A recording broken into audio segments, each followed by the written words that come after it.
Montefoscoli, December 20th, 1941. Dear Director, could you please let me know how my daughter, your patient Renee T., is getting along?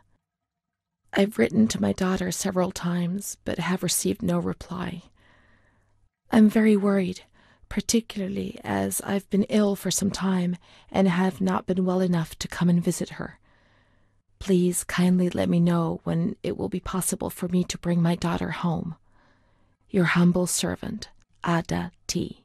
Bring this letter to the attention of Dr. C so he can assess the potential discharge of the patient.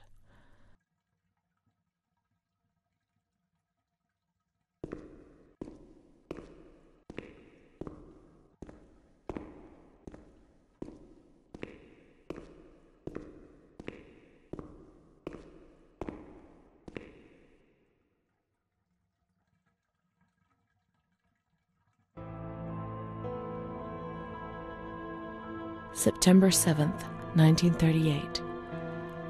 The patient frequently indulges in recriminations expressed in an explosive tone of voice. This morning she threw away the milk, saying it was full of urine, spittle, and all kinds of other filth. Crazed, she hears voices that order her to do things. She says she heard children singing and that they were locked up in a school. January 20th, 1939. Introverted, dazed, cannot focus on anything. When questioned and stimulated, she starts crying and weeping. At other times, she laughs. June 1st. Apathetic. Eats very little. She refuses to be touched. Does not respond. Spends her time in the grounds. The cooks report that she sits on a bench in front of the kitchens. October 14th. Return of impulsive behavior. This morning she asked for 2 eggs to make zabayoni, but when she got them, she threw them up in the air. Excited, clamorous, slightly confused, takes her clothes off. December 8th. Tied to bed for 15 days. High-spirited, tends to make witty comments and use vulgar words. Laughs hysterically and pleasures herself. The nurses report that about 2 weeks ago she remained in the showers on her own and didn't want to leave. They said that when they took her away, she swore at them and then lashed out and bit them. 2 nurses had to be treated for their injuries. They've kept her tied to the bed since then.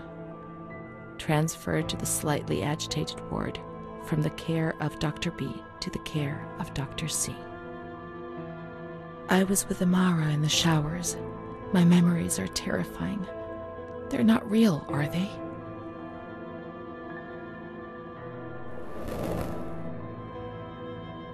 December 15th. Dr. C. Patient notes. The abnormality of her psychic state has induced her to lead a life which is irregular and tends towards delinquency.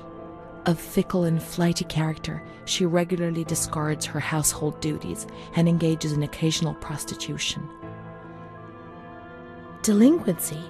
Maybe I answered someone back rudely, yes, and people get on my nerves at times, but delinquency?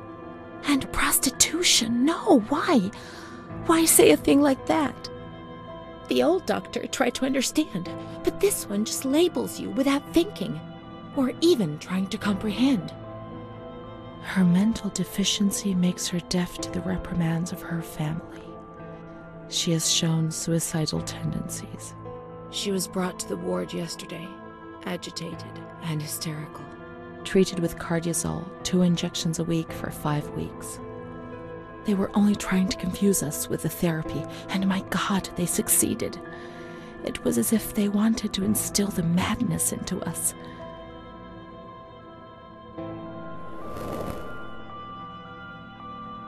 June 2nd. After a long period of calm and improvement, the patient is very agitated today and vehemently refuses to submit to a gynecological examination. She swears and curses those helping her, flailing her arms and hitting them. According to reports by Dr. B, the patient has been subjected to periodic checkups since she had a spontaneous abortion about 2 years ago in her 3rd month of pregnancy. Conception occurred after she had sexual intercourse with a stranger who sneaked into the hospital grounds. Details are contained in the charges filed at police headquarters in Volterra, a copy of which is attached to these clinical notes. ES therapy. That's how the reality is concealed. It has all been planned very carefully.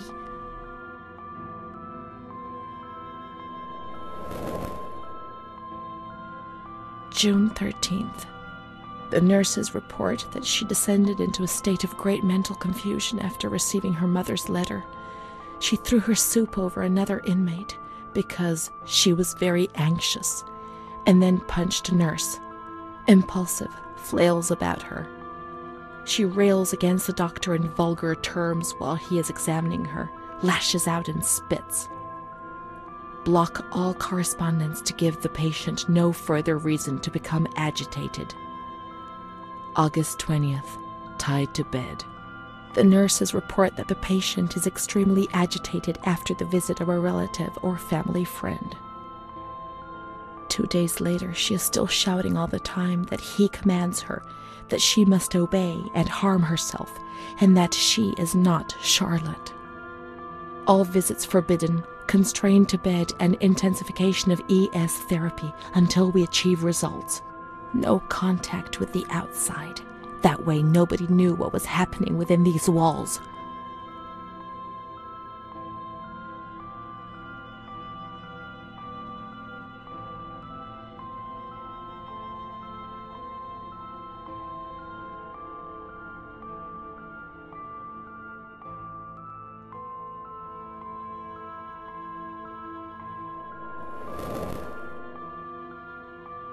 March 3rd.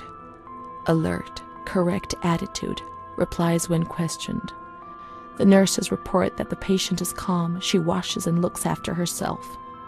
She affirms the existence of a certain Amara. She says that Amara is a patient who disappeared when she was moved to this ward. No confirmation.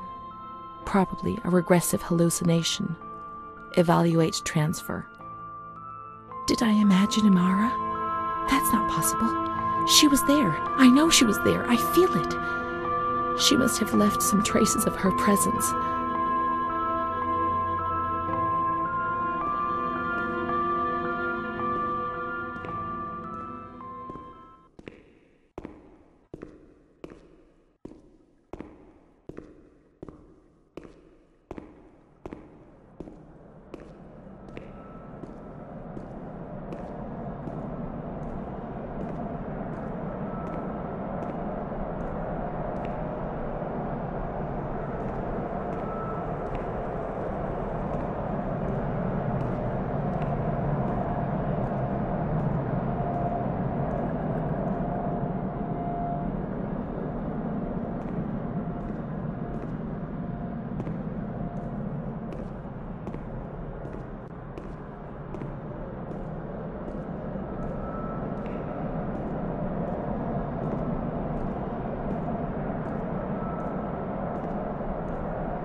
June 1935. After much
These are Amara's things, I'm certain.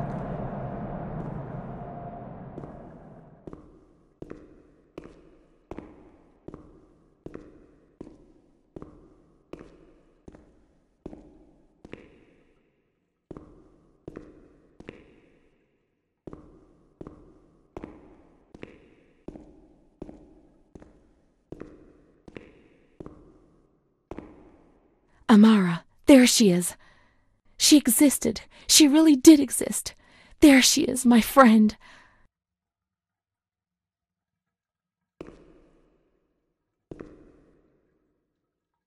March 12th, 1938. The young girl Renee arrived today. Poor thing, she was terrorized. You see, she remembers the first time we met. I talked to her mother, the dear lady, and she expressed her fears to me, and I promised I'd keep an eye on her daughter. The lady told me her daughter's doll had been taken away, and this worried her, because when she becomes depressed, as she is now, Renee barricades herself in her room and can't communicate.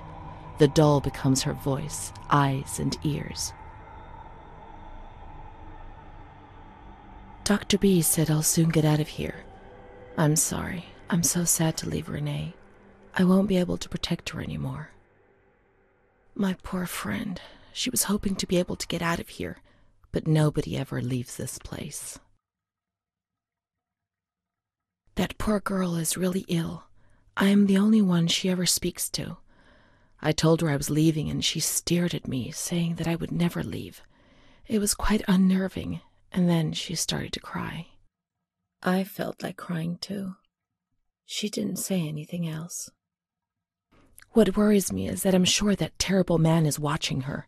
He was the one who brought her here, and of all the good people, why did it have to be him? She knew. I told her everything. She knew about that man. That's why they wanted to make her disappear from my life. But I instructed a nurse friend of mine to keep an eye on her, and I'm sure she will, because she's a good woman. Her friend the nurse. I vaguely remember. She worked on this ward. Here we are together. How could I have imagined for a single moment that she never existed?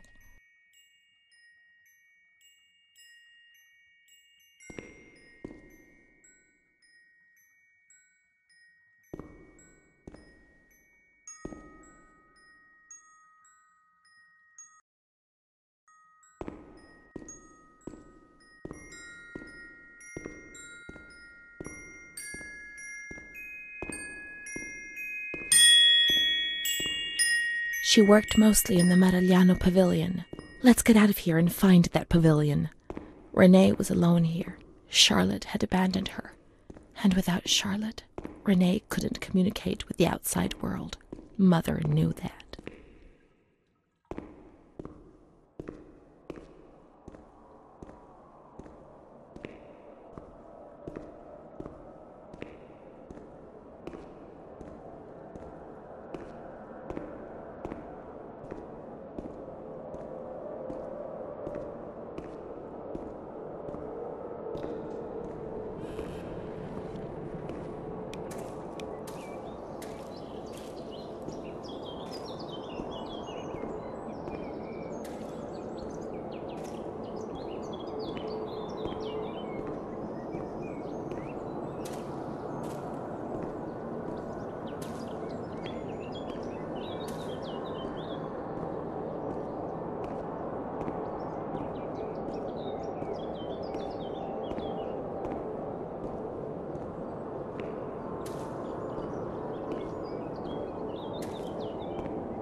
She's kind to everyone, even me.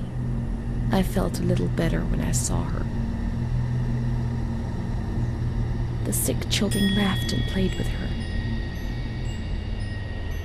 Not even they could frighten me.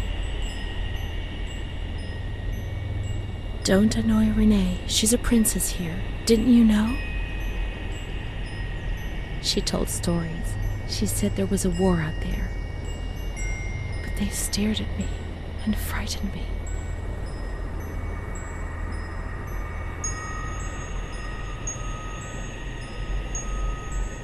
They would come to look for me in the evening, and then no one would have protected me. Not even you, Charlotte. Am I right?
There's Charlotte, my voice, my eyes, my ears, my very soul. Let's go and play together again.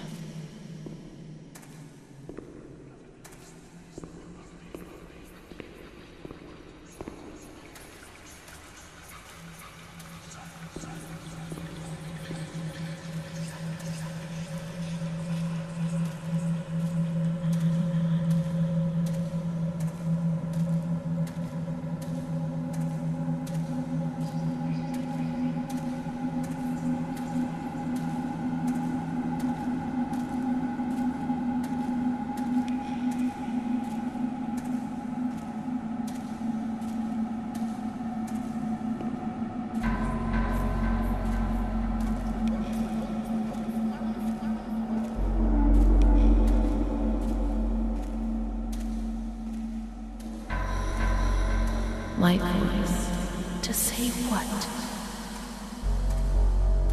Meaningless things. Be offensive to others, get into trouble. Eyes to see desperate people.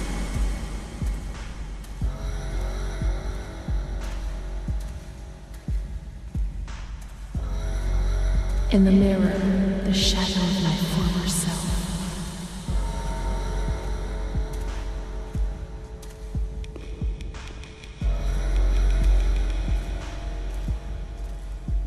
Gaunt, worn out, they're killing me slowly, day after day. My ears to hear screams, deliriums, threats, and false promises.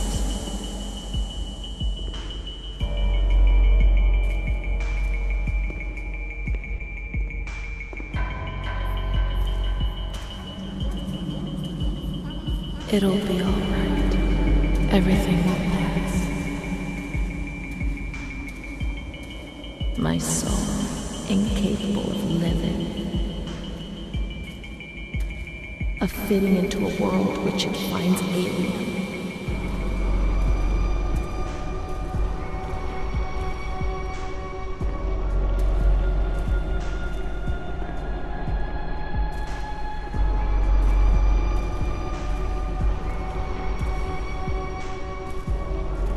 It's moving further and further away from me, always further.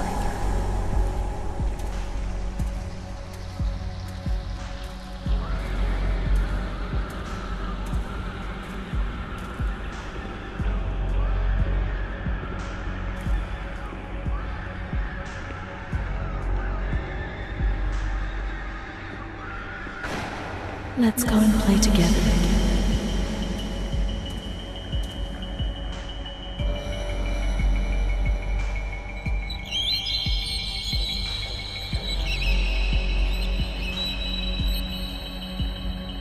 I'd like to lose my voice. I'd like to lose my eyes. I'd like to lose my hearing. I'd like to lose myself forever.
Con chi la mariterebbe Madame Adoré? Con chi la mariterebbe? Con uno spazzacamino Madame Adoré, con uno spazzacamino.